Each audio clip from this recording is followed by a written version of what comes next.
Hello, welcome to the News from the Real World video podcast. Today's webisode is entitled, Things Fall Apart.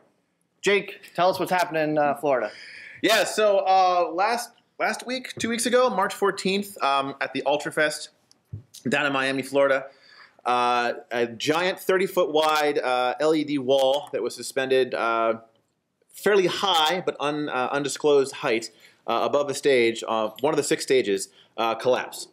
There aren't many details in the article, nor could I find a whole lot of details as to why it collapsed, but it did just before the festival itself started. Upwards of 4 people were injured. 1 was seriously injured, taken to the hospital. However, since then, everyone has been released from the hospital. They will be fine, back to work.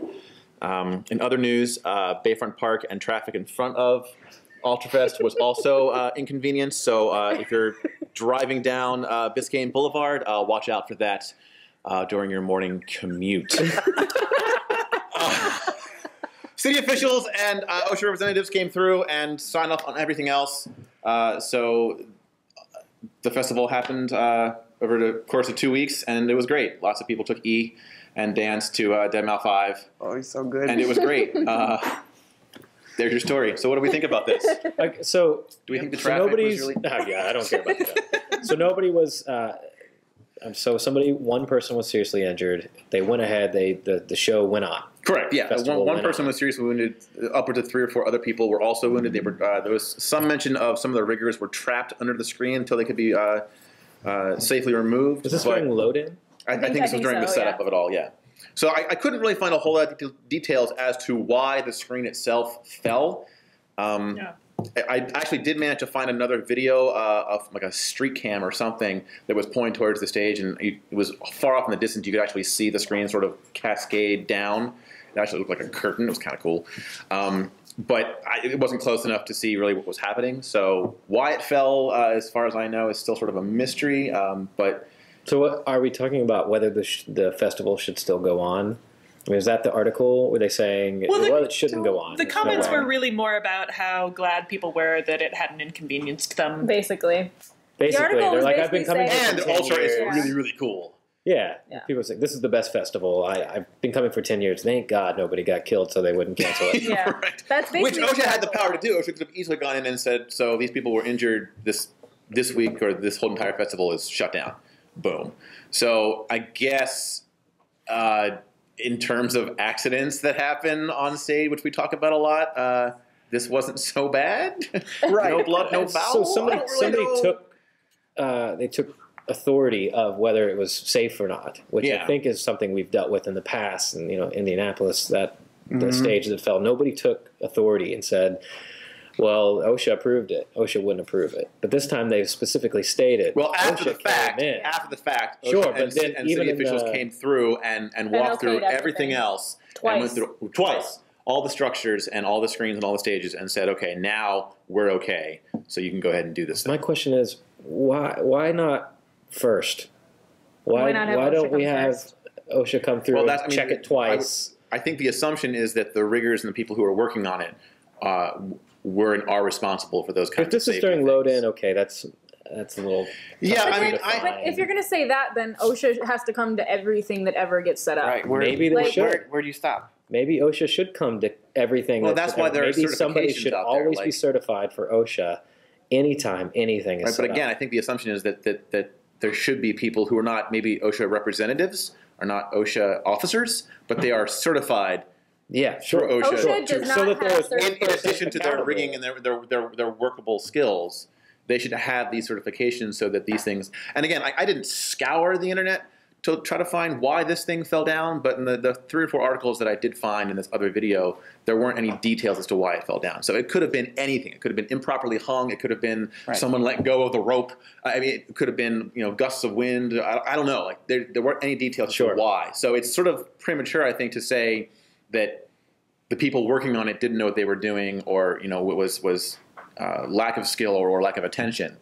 It could have been any number of things that contributed to this accident. Yeah, it's hard to talk about it when we don't know. Yeah. And if we see any trend out of this, right? So we see that shows are getting bigger and bigger and bigger and bigger and bigger to the point where arenas may not even be built to hold these shows. And so this festival is 10 years old, right? So you have to think that whoever promoter, whatever producer was building the show or renting the show, whatever, like did their diligence, knew the size, knew the scope of the show, and this is what they got. So it's a little scary to see that this maybe is a trend. You mentioned the Indiana State Fair, but it was kind of a nice thing to say, okay, everyone came in, zap, zap, zap.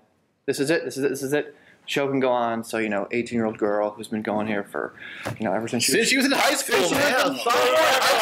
All right, guy with blinky LED glasses. Oh man, they've interviewed more stereotypical people. Well, that's it's the news. It's who they had there, right? They really were worried missed the about girl the in the skirt with the bunny ears and the pacifier. I think the big boots. No, that's like 10 years ago. Anyway, let's move on. Hydrophobic nanocoating. Hydrophobic nanocoating. The future is now, Matt. Oh, yeah, it is. So this was an article on Jamie Heineman and Adam Savage's Tested.com. It was actually written by Wesley Fennon. It was called Hydrophobic Nanocoating versus Household Objects. And this, it started talking about a product called Liquifer. But specifically, it was a product called Ultra Everdry, which is a coating, sort of like Rain-X. You would put on your windshield to help water skirt off of that, except this is horrifically dangerous to touch or to breathe or to be around until it is completely cured. It's a two-step process. It's xylene, which is, I have written this down, it's a methylation of toluene and benzene. As a bottom coat, and then the top coat is acetone. Yeah. So you can't even go near this stuff without nitrate gloves and a respirator, P100 rated respirator with organic vapor filters in it, and all sorts of hazmat suits. But once it's been applied to almost any material, water literally, and I don't use that term very often anymore, literally wicks off of it. I mean, the video was pretty astounding to how water and any other liquid, frankly, just runs away from. It repels sharks. It does repel sharks. Probably the xylene and the acetone has something to do with that. But so I think it's really cool. Can we use it? Are we going to use it? What do you think? I want to use it. Do you want to die? Yeah. Well, I mean, the method. Yeah. Well, I mean, the methods of application aside, which you have to take precautions for to do it safely, I think this could be huge for we saw this video in PTM a few weeks ago, independent of this article, and we watched sort of the same video, and we started talking immediately about all the applications we could do at rain decks and costumes and all sorts of things that we could use it for rain effects and other things that we do on stage. It's not terribly expensive. I think like a 5-gallon bucket of a 2 compounds is like $50 or $60. So it's not outside the realm of what we can afford, even in smaller theaters. So when you buy a bucket of it, what are you buying? Is it a liquid at that point? Yeah, you're buying almost like a two-part epoxy. Yeah, you wait for it to dry. You do a 2-part. It was spraying. They were spraying it. Yeah. It's not. So it was two canisters that come together inside a hose that you spray on. No. Outside. No way we should ever use this product. This doesn't seem natural to me, right? No way. Right? So water gets everywhere. It's like that's just what it does, and this is like it repels water. Like it's kind witchcraft. No, witchcraft. No, I think it's like I'm gonna geek out here a little bit, but it's kind of like the reverse Ice 9 that instead of making water a solid, it like displaces water. So like, what if someone? So you two understand what you're talking about? Yeah. We're the viewers know, but like. What happens if, you ingest this or, get it in your eye? Well, don't do that. No, that's what I'm saying. You have to do that. The human being is 96% water.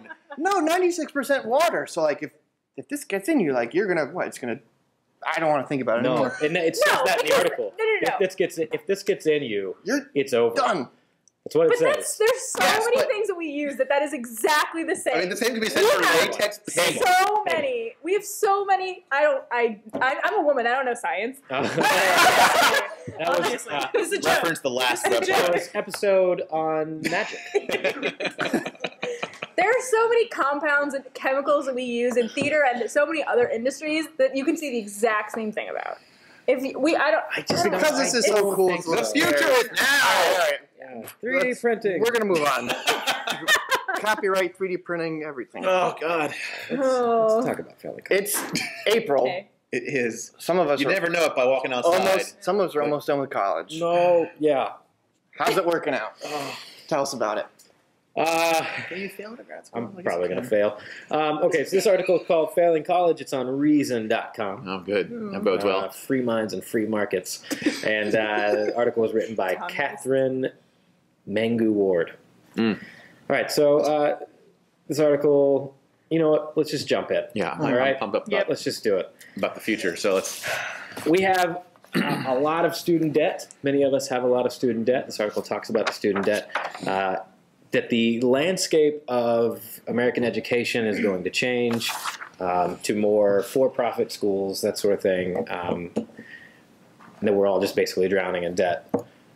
What else? What else about this article? There's a lot to talk about with this article. All right, here's my main thing about this article, that it's not actually journalism, because Reason.com is owned by a nonprofit company with an agenda. So we're not talking about, we're talking about like really politically slanted writing here. So I think like taking this objectively is a little bit hard and not recommended, because it's not recommended. I noticed a lot of sort of specious use of statistics and that sort of thing. I mean, one of the main claims seems to be that it's the government's fault.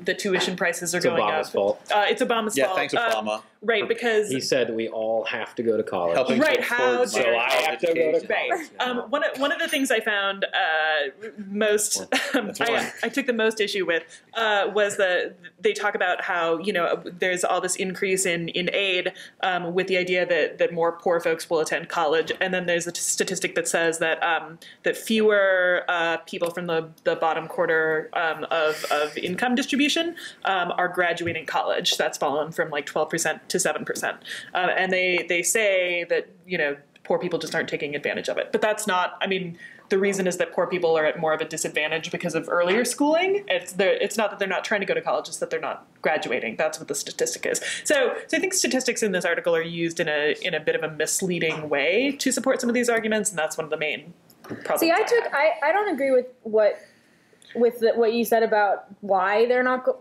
graduating, because I think the article gives that statistic because it's claiming that people aren't graduating because even though these loans are available, it's too much to deal with. Because a loan for $2,000 is a lot different than a loan for $40,000. Sure. And so you go to school and you have 4 years. If you go to a 2-year institution, fine, you're a 2-year institution. That's still $60,000 that you have to borrow from the government.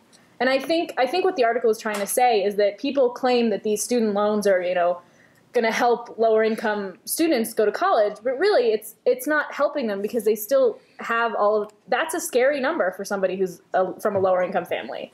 To claim that you're borrowing $60,000 to go to school, and it maybe not be worth it. But saying that they're not graduating because of the loans, I mean, we're sort of talking about a different issue. I mean, there are other reasons that low-income students are not graduating college, and I don't think that. But I think the loans play a part in it. So I'm maybe you guys are with me, but I am swimming in student debt. Yeah. I mean, sure. Absolutely. Fill up a swimming pool full of money. That's how much I owe. And then take it away right before you dive into it. Yeah, exactly. Complete the analogy. So I sort of live by the philosophy that I ordered it, so I'm going to eat it, right? So I can't say I'm in all this debt and now I'm going to fail. And I just don't. That's where I do not believe this article. So they're saying that there's a lot of student debt. That's too much student debt, so we're failing out of college because of this pressure. I mean, is that what it's saying? Yeah, that logic doesn't quite follow. Well, it's also, how could you possibly? That's not the only reason people don't graduate from college is the debt. Yeah. I think you're misinterpreting the title of this article. It's not saying that students are failing out of college. It's saying that college as an institution is failing its students. I got you. Yeah.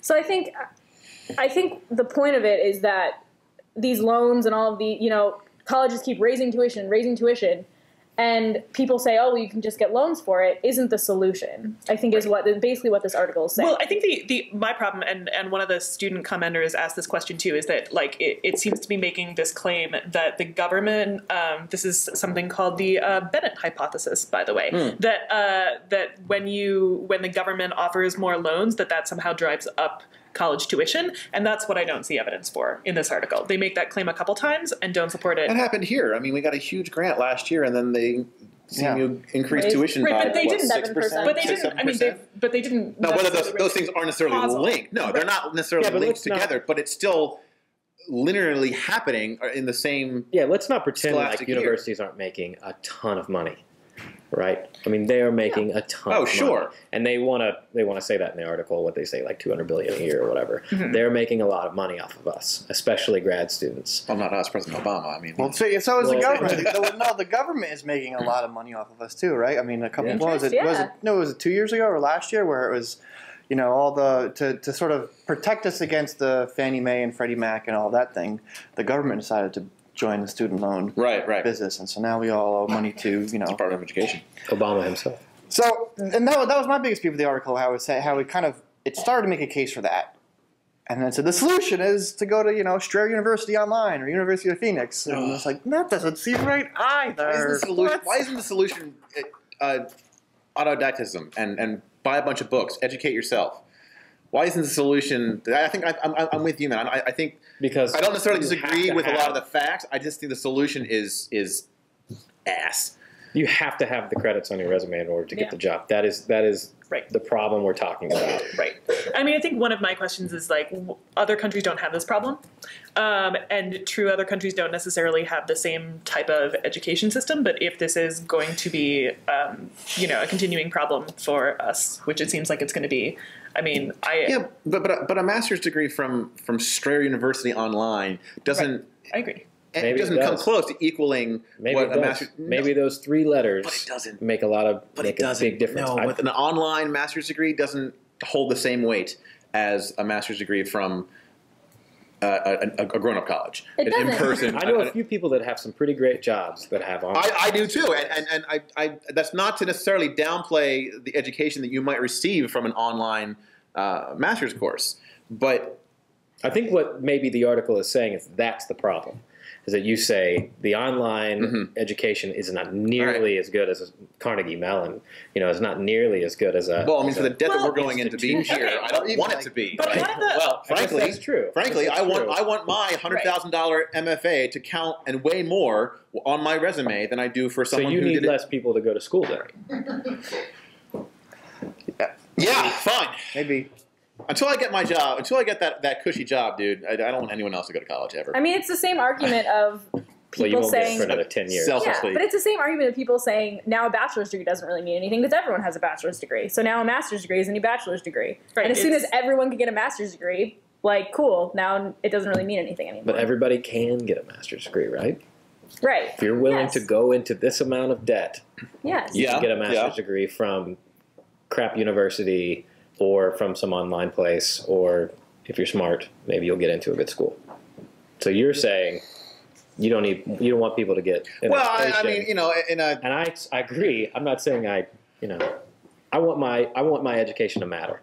yeah, I want my education to matter, and I want my MFA to matter, which aren't necessarily the same thing. The two things are not necessarily mutually exclusive, and speaking selfishly, I want my MFA to matter Way more, heavier. given what I have Well, and there's put in and sacrificed and done in the past 3 years to achieve that. And I think the problem too is that you might be paying the same amount for a degree from online university Genius Inc. that you might from here. And so, I mean, yes, employers depending on your industry might look at those differently, but there's also like the intent of like. Carnegie Mellon is a nonprofit institution with a mission of education, right? So presumably the board of directors is really invested in making sure that the education is a good one. Online university Genius Inc. is probably a for-profit university, and they have no investment whatsoever in making sure that their students graduate, that their students get a quality education. They only care that they have that they the get money's coming in. certified Right, the money. and that they make money. So I think that the marketplace has become really saturated in people trying to capture these dollars. I do not agree that prices keep going up because of government loans. I think that there's I don't think there's evidence that one causes the other, but I think that schools have no incentive not to because the government keeps giving loans. And because if students default on their loans, the institution nothing happens to the university. It's the government's problem. And so the university has no stake in whether or not they raise their prices. So they may as well raise their tuition because people are still going to come. I think painting the universities as like, oh, we're trying to get as much money as possible. I mean, I don't think there's any board of directors who's sitting around, you know, Scrooge McDucking it saying, haha, how can we get more money out of these kids, you know? No, you don't.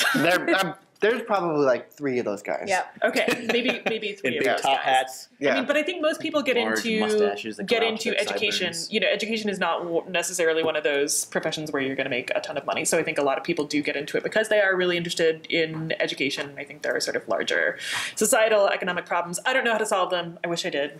That's true. Certainly an important issue, not to be overlooked for sure. Well, that's it for this webisode.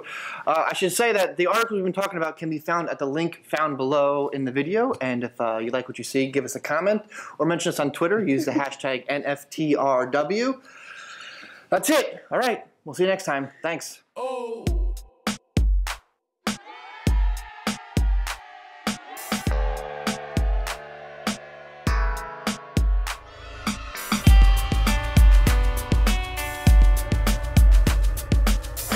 When I crash landed on Earth, this is what I was wrapped in. These are my swaddling clothes. Good.